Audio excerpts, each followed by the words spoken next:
Hi everyone, we're back at UKGE 2025. We're here at the much expanded stand. In fact, it's the first time you've had your own stand, isn't it?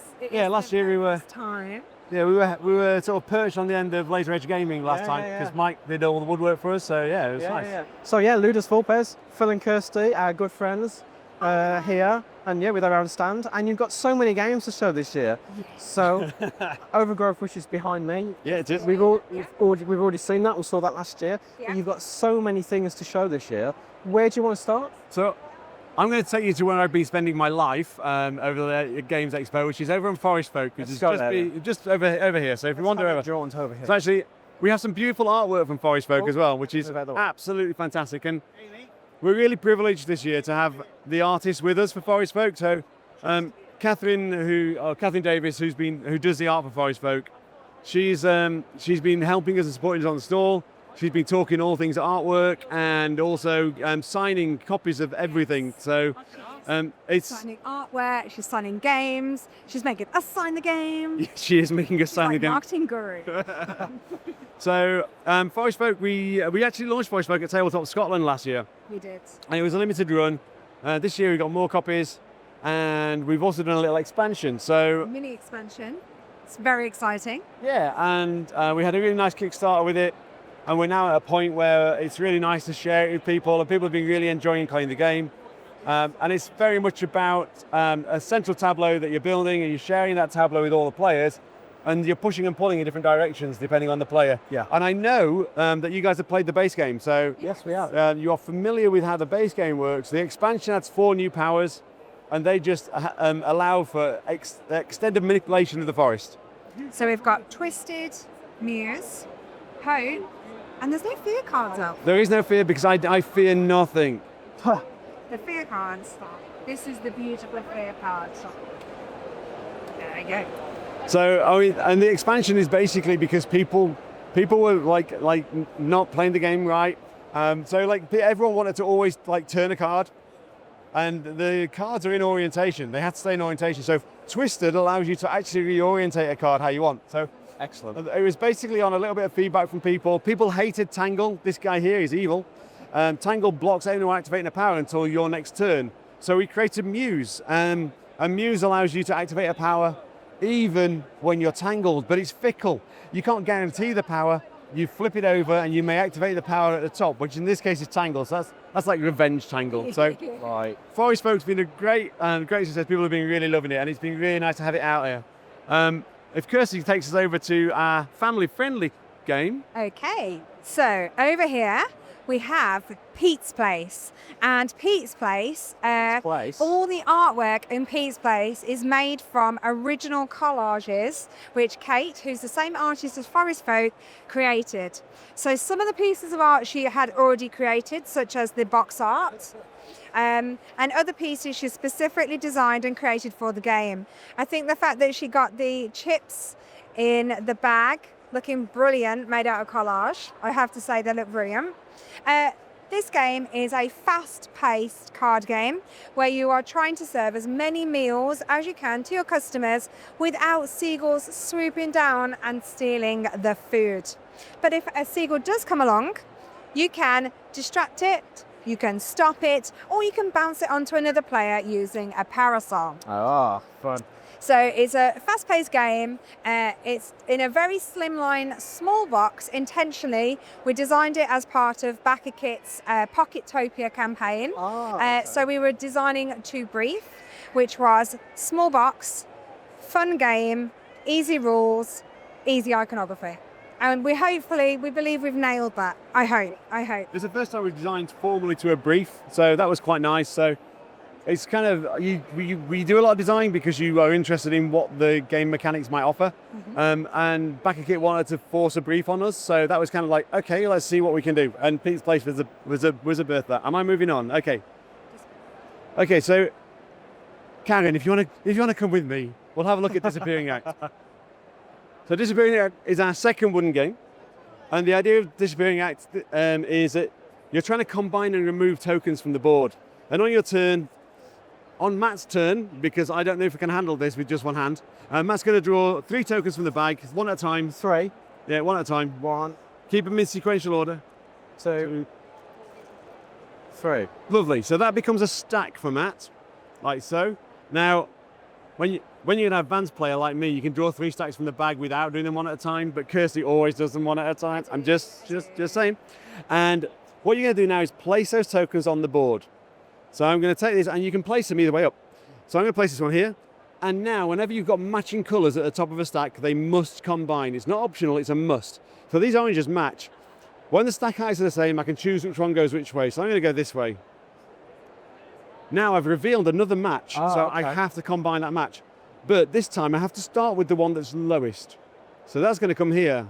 And then that's going to do that. And that's going to go there. Now, no more combinations on the board, so we check. And at the moment, orange is over the 3 space. So orange will draw 3 tokens from the bag. Needs a stack of 3 tokens to clear. We have a stack of 3 tokens for orange. Orange has some points. However, orange now moves up. So orange will now draw 4 from the bag, but also need a stack of 4 of their colour to clear. That's how the game works. And there are also a whole set of rules that allow you to break rules within the game. So this one allows you to play your stack on top of a hedgehog. These are stacks of magical bubbles, and hedgehogs normally pop them, so you normally can't play on the hedgehogs. But sometimes those rules are breakable. So that's Disappearing Act, and Kirsty's going to take you over and show you game number 5, because we're not going to do Overgrowth again, and she's going to take you over and do Ducks in a Row. Okay. Just quickly with Disappearing Act, I just wanted to point out that you play either until the board is full or the bag is empty. You total up the points, whoever has the most points wins. To activate a card, you play a victory point to activate it. Next time you want to use it, it's 1 plus the amount that's there. So then that would be 2. Next time, that would be that you then need to spend 4 victory points to access that power again. I can't believe you forgot that. I know. He's so forgetful, isn't he? You know, it's half design, half design. So over here we have our game, another release of the UK Games Expo, which is Ducks in a No, Row. we've been talking about this for years. I know. So Ducks in a Row, intriguingly, we were missing one piece of art. That art was the row starter card, which is the bench with the duck food. And without that, we couldn't have a row starter card and we couldn't have a selection token. So therefore, we couldn't do the game. But we've worked on the game quite a lot of feedback from prototype. It's been about 3 years of playtest and feedback and just working through like a few things in the game that really are challenging, and it's been good. So there are 6 different suits in the game, and each of those have a specific power. Now we've got it set up at the moment with just the 4 different suits, and all the different powers are detailed on this card here. The aim of the game is to cleverly balance your ducks between the pond and the row. Right. However many ducks are here will equal to the number of points that each card here is worth. Okay.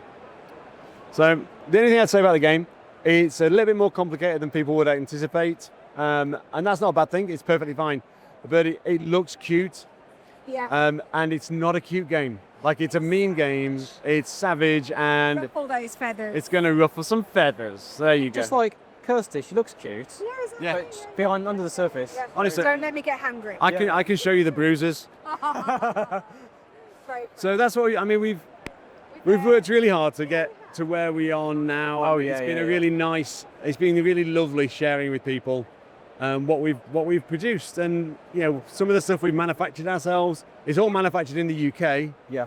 And like I say, we've been lucky to work with some really talented artists and just create games that we think are interesting. And so far, over Expo weekend, people have agreed with us, so that's been really nice. And what I really like about it is that you've managed to turn it into a nice family affair as well. Yes. Yeah. So we're quite fortunate with my amazing parents, Steve and Maggie, who are they're doing an amazing job helping us out.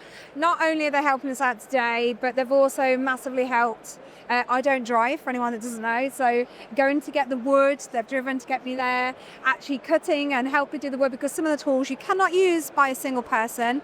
So Dad's been a legend. And also we got the fantastic Kate, who's helping us, who is the artist for Forest Folk and for Plaice. Very different art styles, but the same artist. And Kate's amazing, aren't you? Yeah. So there we go. Right, Welcome to the store. what's Kate's website if people want to get some of her art? So if you want to What's know your more, website, Kate? it's It's Instagram. It's Kate Davis illustration. Sorry. She's open to commission after she's finished working for us. No. We'd like to keep Kate. We'd like to keep Kate for now, if that's okay. Thank you. Right, what have you got on the horizon? Anything you can talk about?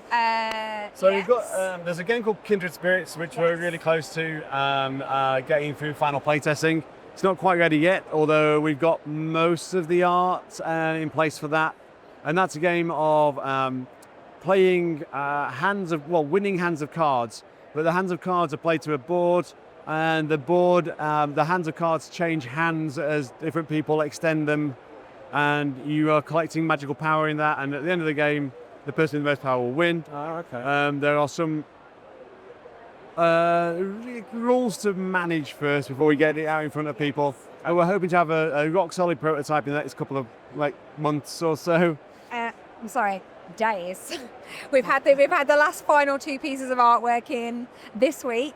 Okay. And yes, we will be continuing all the play testing we've been doing in the background with awful blank pieces of paper and just words on. It's nice that we can get people to a final art prototype as well. So Yes, it makes a difference. it does. Amazing. Right, where should people go to find you online then? Yes. So if people would like to know more about our games, they could head to ludusvulpes.com.